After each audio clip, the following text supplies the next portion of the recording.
pongo a grabar. Ahí estamos, gracias, Reina. Qué sé yo. La verdad que en otros momentos también están en clase simultáneamente. De hecho, ahora están en clase y bueno, nos estamos escuchando mejor. Sí, Martín, sí, ahí me acordé. Me quería acordar antes quién era y bueno, ahora que me decís, sí, fue tu correo. Así que bueno, vamos a aprovechar y bueno, les resumo. Lo que me habían preguntado a la final es, ni nosotros los profes todavía tenemos definiciones, porque están viendo ante la cantidad de estudiantes las posibilidades que van a ir teniendo. Entonces, bueno, en cuanto sepamos algo les vamos a contar. Lo que yo les sugería es que, por ejemplo, para el final de Mate 1, que os vayan viendo los ejercicios o revean los videos. En el canal ahora estamos subiendo también los videos de este cuatrimestre, que a lo mejor es otro momento, los temas son los mismos, pero al volver a escuchar es como que los refrescan. Y para cuando llegue la hora del final, bueno, van a tener todo un poco más fresco y más claro. De todas maneras, de mi parte al menos, sí, siempre y cuando me den los tiempos, ¿no? Pero les ofrezco también hacer alguna tutoría previa al final, para que aclaremos dudas, para que, bueno, hagan consultas que necesiten. Así como hacemos para los parciales, bueno, también para el final. Los videos siguen estando en el canal. Mi intención no es borrarlos, mi intención es de que ustedes puedan seguir accediendo. La verdad es que, si bien por ahí todo este comentario de clase queda, bueno, la idea es que aprovechen los contenidos sobre todo, ¿sí? Así que por ahora van a seguir estando. Si en algún momento necesitáramos o surgiera algo por lo que hay que sacarlo, porque vieron que YouTube de repente dice, bueno, esto no cumple con la política, yo no hago comentarios que ofendan a nadie ni nada por el estilo, pero bueno, a veces quedamos bajo las políticas de alguien que no somos nosotros. Pero les aviso, y lo que es contenido, bueno, trataremos de mantenerlo. Bueno, nos vamos ahora sí a las derivadas de las inversas. A ver si... Ahí estamos. Bien. Bueno. Primera que vamos a derivar. Arcoseno de X. ¿Sí? Si nosotros queremos derivar esta función, y la verdad es que no sabemos derivar arcoseno de X. ¿Sí? Precisamente eso es lo que queremos buscar. Pero sí sabemos derivar seno de X. Entonces, ¿qué decimos? Reescribimos esta expresión de acuerdo a lo que sí sabemos. ¿Qué sabemos nosotros? Que si es el arcoseno de X, entonces X es el seno de Y, porque son las funciones inversas, una inversa de la otra. ¿Está bien? Normalmente estábamos acostumbrados a la expresión donde decíamos Y igual al seno de X. ¿Está bien? Como nosotros estamos definiendo esta función de esta manera, bueno, es que nos queda que X es el seno de Y. Una vez que lo tenemos expresado así, nos vamos a quedar con esto para derivar. Y ahí comenzamos a encontrar la derivada. Derivamos. ¿Cómo derivamos? Y de manera implícita. Fíjense, derivo de este lado. La derivada de X me da 1. La derivada del seno, habíamos dicho que era coseno. En este caso, seno de Y, su derivada es coseno de Y. Pero como Y es una función, tengo que multiplicar por Y'. Genial. ¿Qué hago ahora? Despejo Y, perdón, Y'. ¿Quién es Y'? 1 sobre coseno de Y. Cuando miramos esta expresión, ¿y qué vemos? Y que tengo Y' y acá tengo Y. ¿Y qué pasó con las X? Bueno, para poder expresar esto en términos de X, nos vamos a hacer uso de la identidad pitagórica. Nosotros la conocemos en términos de X, pero acá sería el equivalente, seno cuadrado de Y más coseno cuadrado de i vale 1. Esto lo habíamos visto en la circunferencia trigonométrica.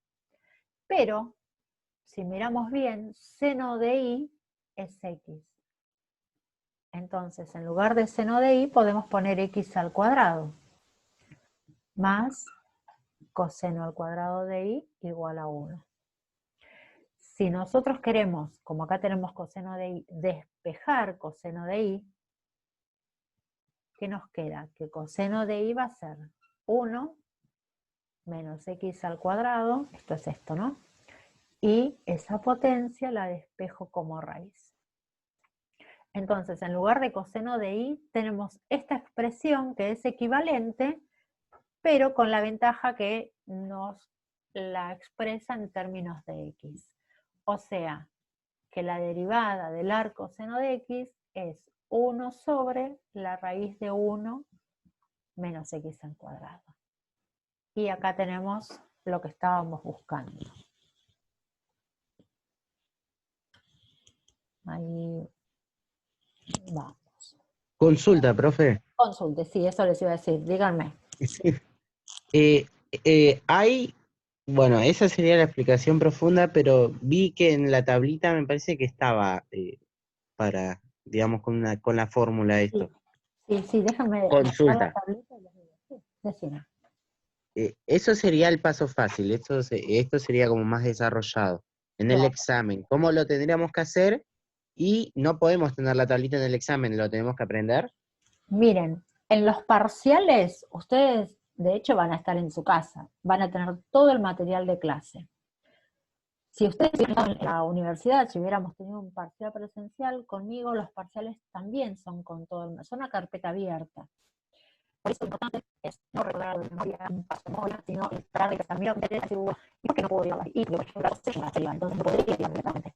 Esto es como para plantear por qué la derivada de la coseno se está por eso, ¿no? Entonces, ¿qué hago? Bueno, lo escribo en términos de algo que sí se va a derivar. Digo, la suma de x con la y a través de la. Entonces, ahí sí podemos ir derivando, bueno, ya está. Con respecto a la pregunta, si yo les digo, deriva la cosa de x porque ahí es parte de una función Se compuesta. escucha mal de nuevo, profe. Ay, no, qué terrible. Entonces,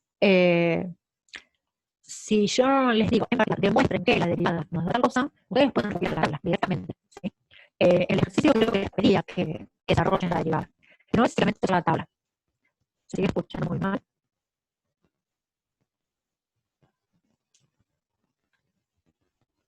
Se fue por esta entrada. Ahí sí vamos a resolver. Lo que decía es que los parciales los tomo a carpeta cuando se la facu. Ahora, cada uno de nosotros va a tener la carpeta y toda la materia de clase. Así que lo que van a tener que hacer es poder aplicar todo eso que vimos.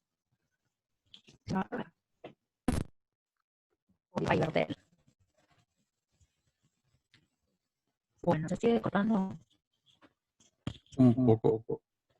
un poco.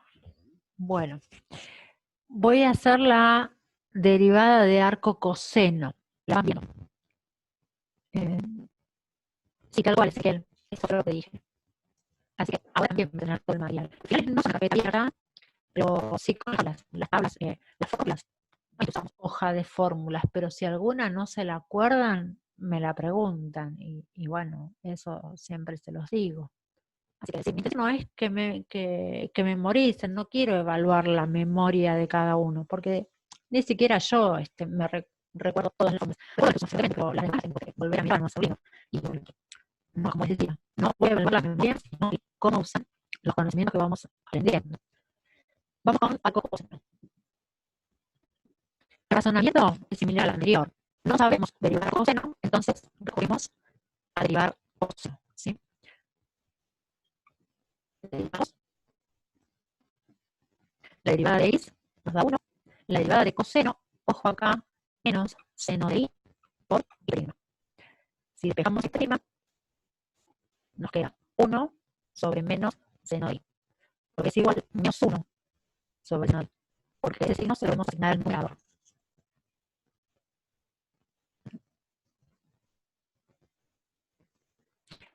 Sí, les pido eso, porque nos pasó también con los de la noche, que alguno deje prendido su micrófono.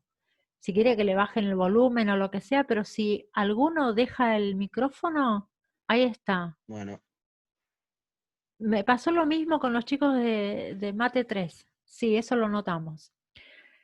Ojalá sea una solución. Bueno, llegamos hasta acá.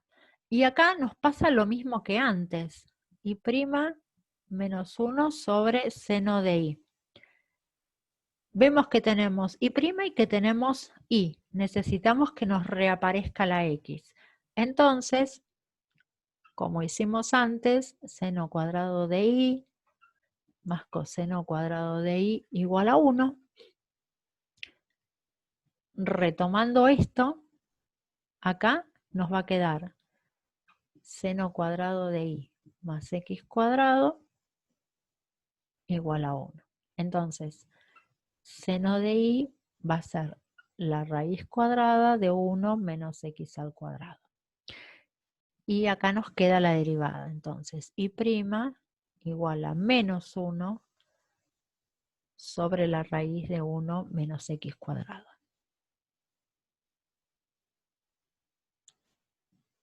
Ahí estamos. Bien.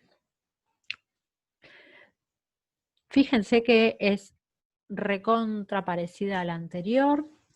Les voy a dejar para que ustedes hagan la derivada del arco tangente, pero para eso les dejo escrita una relación que van a necesitar usar. 1 sobre seno cuadrado sobre coseno cuadrado. Bueno, vamos a poner i porque seguramente les va a aparecer con i. Esto es tangente cuadrada, ¿sí? Es igual a secante cuadrado de i. Esta relación les va a venir bien en algún momento del cálculo, así que si se la quieren guardar, se la copian y la tienen pendiente por ahí.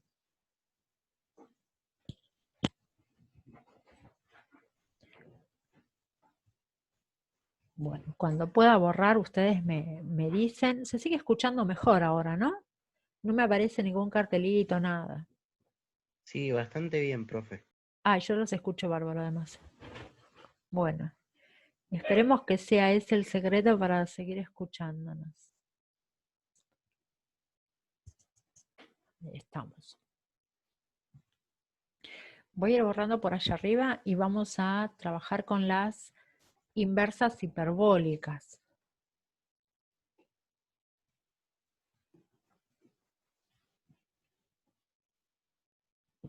A ver.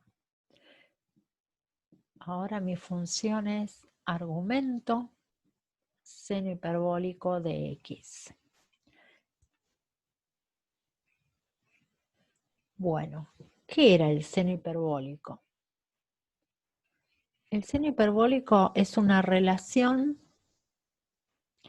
que la definimos así. Seno hiperbólico de x es e a la x menos e a la menos x sobre 2.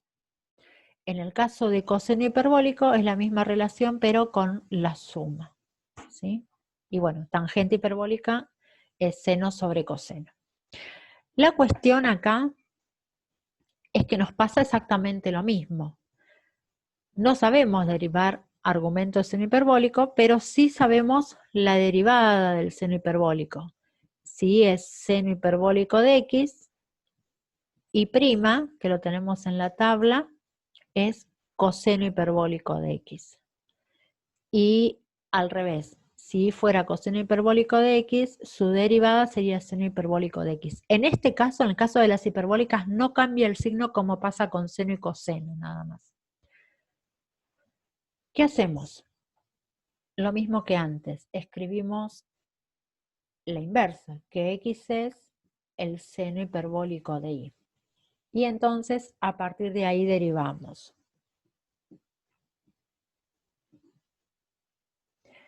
La derivada de x nos da 1.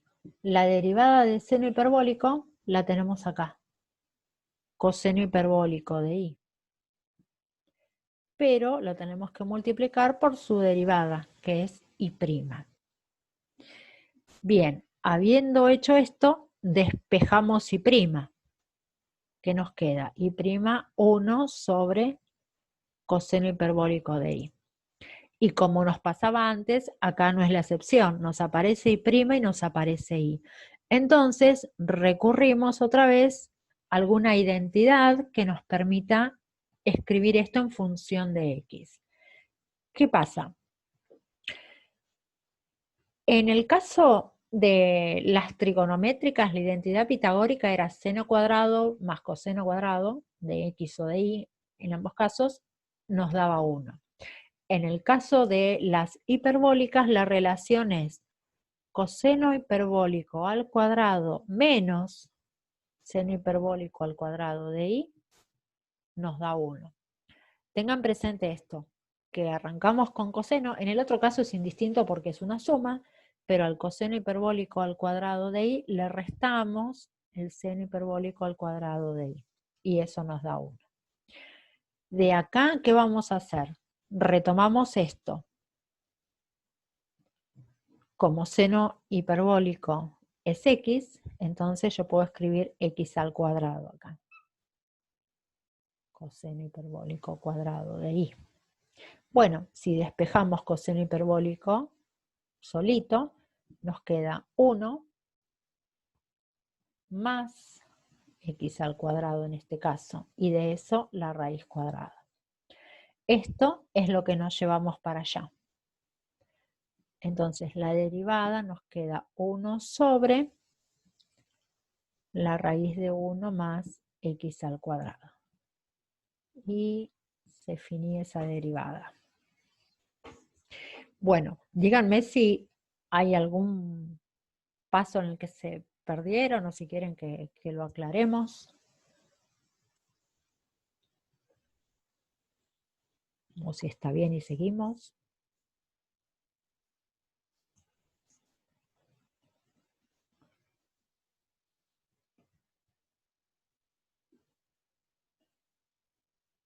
¿Estamos bien?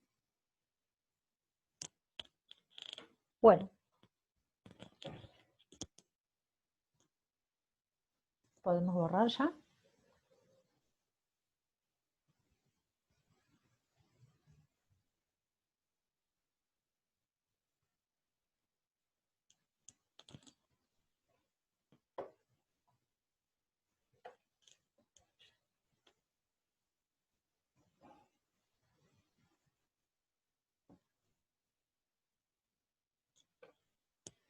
Bueno, listo. Entonces, ya estaríamos. ¿Cómo vamos con el tiempo?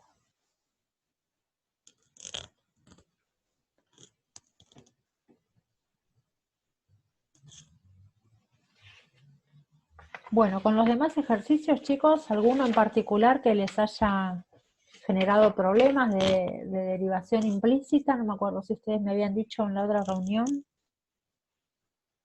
Sé que esto me lo habían preguntado. Ya vimos igual alguno de derivación logarítmica. Quisiera ver si...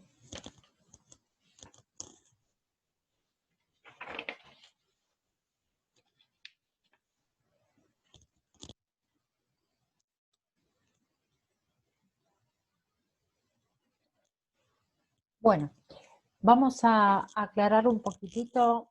Hay otro ejercicio donde pide derivadas de cuarto orden. ¿Qué es eso?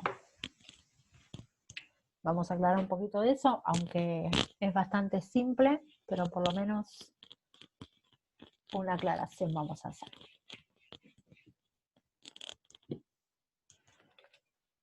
Esto es derivada de orden n. ¿Sí? Por ejemplo, en el ejercicio 10A les pide hallar derivada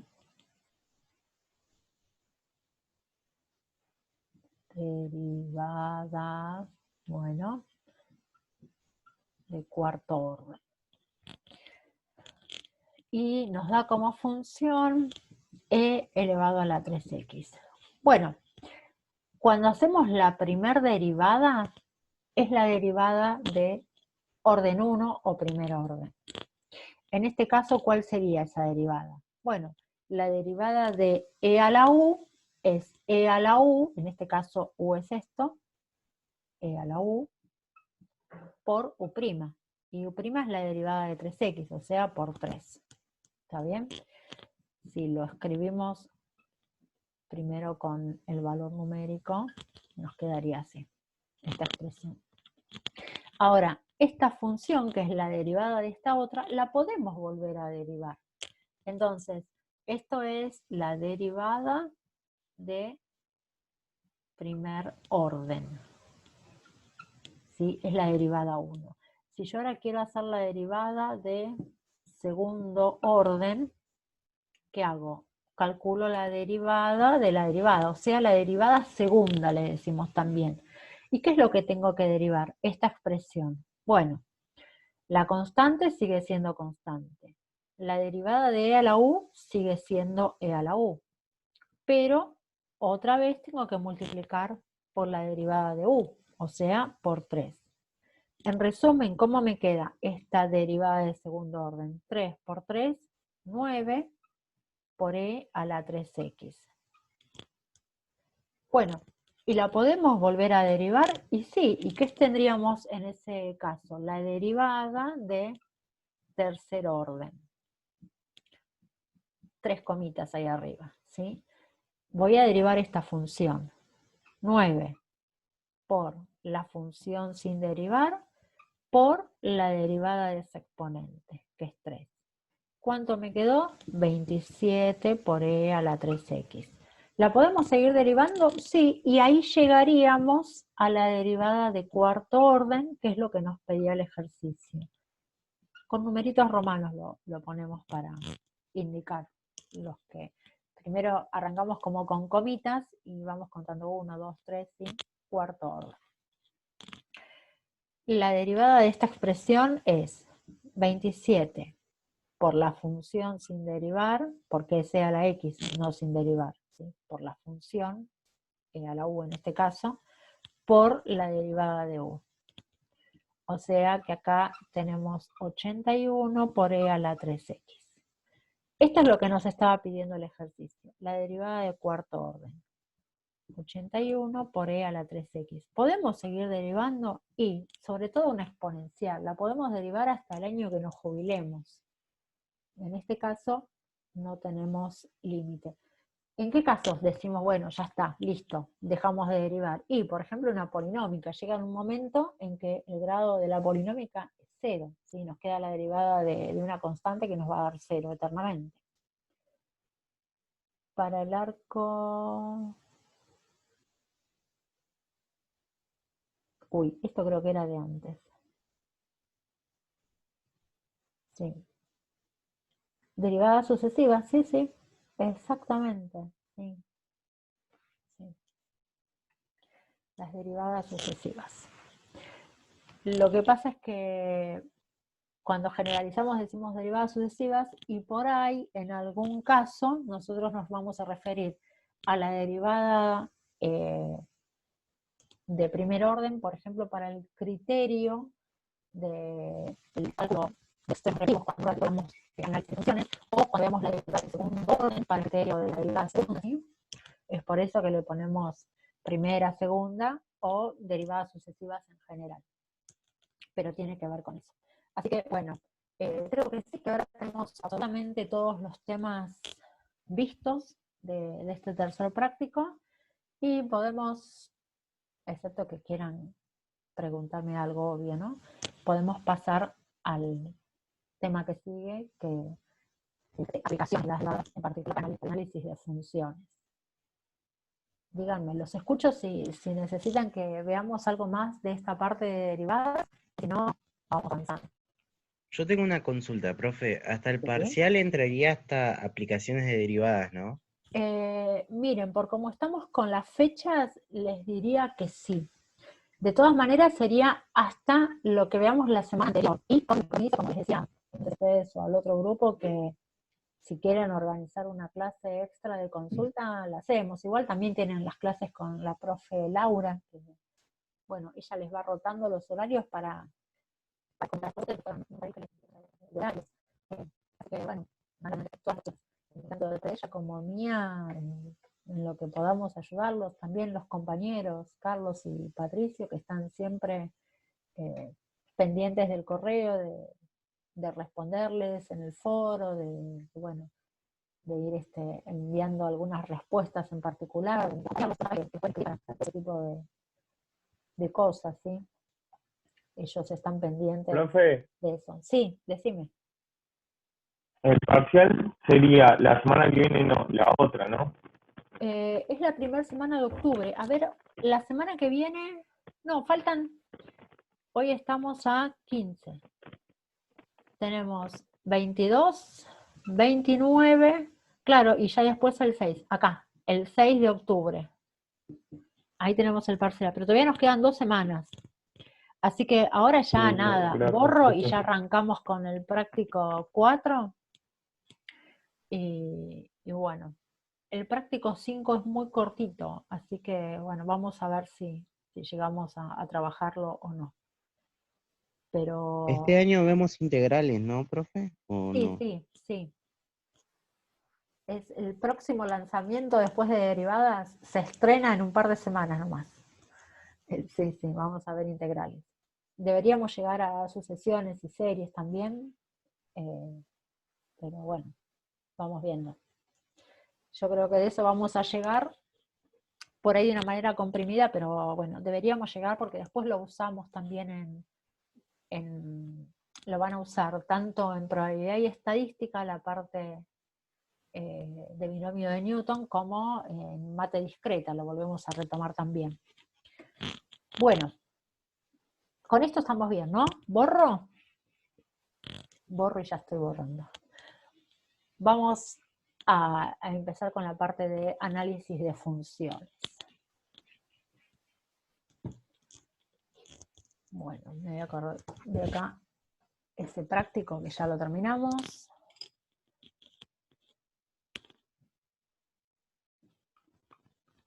Análisis de funciones. Bueno. Cuando pedimos analizar funciones, ¿qué es lo que queremos saber en realidad? ¿Hasta qué número de TP? Mira, este que estamos empezando ya en este momento es el cuarto completo con seguridad. No sé si vamos a llegar a terminar el quinto o no. Igual el quinto tiene que ver también con derivadas y aplicaciones. No es que vamos a aprender algo nuevo, sino que lo que vamos a estar viendo ahora es cómo aplicar lo que sabemos en casos, ¿no? En distintas situaciones. Eso sería lo que estimo que va a entrar en el parcial. Pero bueno, lo vamos viendo. No les voy a tomar nada que no hayamos visto, ¿sí? Así que con eso quédense tranquilos. Todo lo que veamos, sí, pero no lo que no veamos. Bien, como les decía, cuando nosotros decimos que vamos a analizar funciones, que queremos caracterizar las funciones, pensamos en algunas de esas características. ¿Qué cosas caracterizan una función? Bueno, de acuerdo a la fórmula, vamos a poder pensar en cuál va a ser el dominio de la función, es decir, para qué valores de x esa función está definida. Vamos a poder, aplicando límites, que fue lo que vimos en el primer práctico, en la primera unidad, vamos a poder reconocer si tiene asíntotas. Teníamos 3 tipos de asíntotas: verticales, horizontales u oblicuas, según el caso de la función. ¿Qué tipo de calidad tiene la función? Si se trata de una función par o de ninguna de las dos cosas. ¿En qué punto se corta la función con el eje X? ¿En qué punto se corta con el eje Y? Si tiene extremos, ¿qué es un extremo? Y eso es algo que vamos a ver en un ratito. Tenemos una función así, ¿sí? Nosotros podemos decir que para este valor de X, ahí la función logra un máximo. Pero que ese máximo es relativo, ¿por qué? Porque después la función sigue creciendo. Entonces, por ejemplo, hasta donde tengamos una imagen menor, por ejemplo, hasta este valor de X, nosotros podemos decir que ese punto, que es un máximo, Si yo corto la función acá es un máximo absoluto. ¿Por qué? Porque ningún otro punto de la función es mayor que ese valor. Con respecto a la imagen me refiero, ¿no? Si pienso en toda la función, diría es un máximo, pero relativo. ¿Por qué? Y porque hay valores que son más grandes de la misma función. Si pienso en un mínimo, lo tendríamos acá, pero ¿qué tipo de mínimo es? También es relativo. Es mínimo en algún sector, porque la función toma otros valores menores. Bueno, esto de extremos relativos es algo que nos va a permitir calcular la aplicación de las derivadas. Pero es una de las cosas que analizamos para conocer una función. Me aparecía el chat. Bueno, ¿qué otra cosa? Vamos a tratar de saber si la función crece o decrece, ¿sí? Si tiene tangente horizontal, y eso lo vamos a asociar con los extremos también. Si hay tangente vertical, que hasta ahora no definimos qué era. Si tiene puntos de inflexión, ¿qué sería un punto de inflexión? Como en el gráfico que les hice recién, fíjense. Esto es que la función tiene concavidad negativa. En cambio, en ese otro sector la función tiene concavidad positiva. Por lo tanto, hay algún punto para el cual la concavidad pasó de ser negativa a ser positiva. Bueno, ese punto va a estar, pensando en el eje X, ¿no? En algún valor de X. Podríamos, a simple vista, ¿no? Suponer que podría ser un valor que esté por acá. Pero ese valor lo vamos a poder calcular. Bueno, todas estas cuestiones son las que nos van a interesar a la hora de hacer análisis de funciones. Todas, ¿sí? La cuestión es que por ahí en algún ejercicio pedimos una cosa, en otro ejercicio pedimos otra. Bien. Vamos a lo primero que nombramos, y esto es a modo casi de machete, ¿sí? Cuando pensamos en el dominio de una función, tenemos que pensar primero frente a qué tipo de función estamos. ¿Qué funciones vimos? Vimos las polinómicas. ¿Qué más? Logarítmicas. ¿Qué otras? Bueno, las inversas de las logarítmicas, exponenciales, ¿sí? Racionales, dentro de las que tenemos también las homográficas, las que son raíces, y acá podemos diferenciar de índice par y de índice impar. ¿Por qué? Y porque eso nos va a dar algunas diferencias a la hora de pensar en el dominio. Si pensamos en el dominio de las polinómicas, siempre el dominio son todos los reales. ¿Sí? No hay ninguna polinómica en la que no se cumpla esto. ¿Qué pasa con las logarítmicas? Bueno, ¿qué tenemos que pedir para que un logaritmo exista? Tenemos que ver el argumento, y que el argumento sea mayor que 0. ¿Sí? En el caso de las exponenciales, ¿qué pasa con la variable? Y la variable la tengo en el exponente. Entonces, en el caso de la función exponencial, no tenemos ninguna restricción para el exponente. Podemos ponerle cualquier número, inclusive el 0, que es el número que a veces nos hace prestar más atención, porque cualquier número elevado a 0 nos da 1, nos devuelve siempre un resultado.